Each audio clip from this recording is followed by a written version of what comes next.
The House Transportation Committee recently had a hearing on the governor's carbon tax. Can you talk about that? Well, the governor's got this plan to tax many of our employers and supposedly has a list of 130 that he would tax.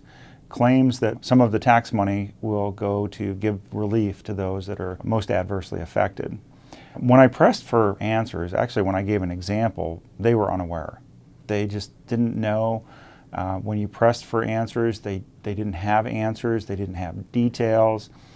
They couldn't tell you what it was going to cost per unit, where the money was coming from, or any of that. And it was really, really disappointing, considering they've calculated that this is going to bring in $1 billion in new tax revenue.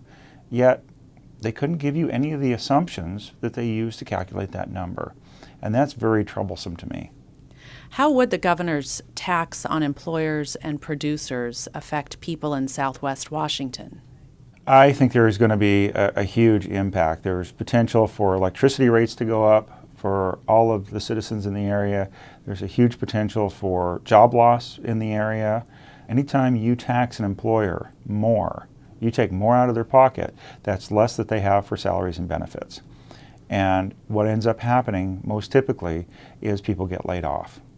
And when we live in an area where our unemployment is already above the state average, tends to stay high even when times improve, we just can't afford any more job losses. We need to be creating jobs. We need to be doing things to incentivize people to create new jobs in our area, to expand their businesses in our area, rather than to destroy jobs.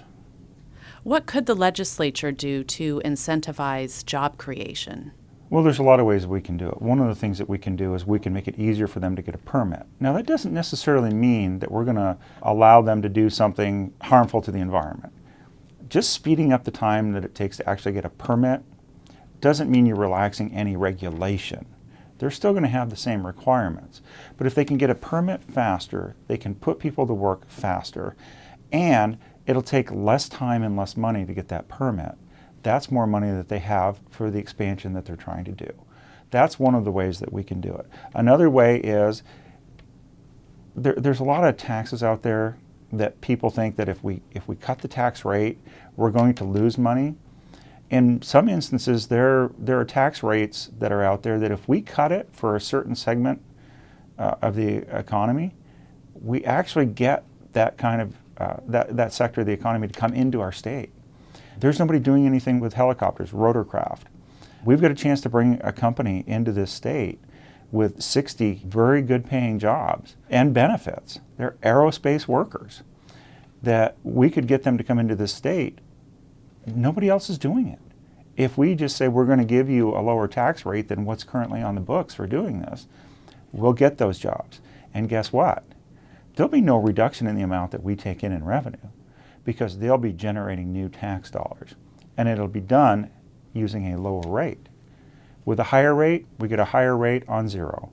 Lower rate on millions of dollars. The math's pretty simple. Lowering the tax rate in many instances does bring in new jobs, and that's one of the key things that we need to do.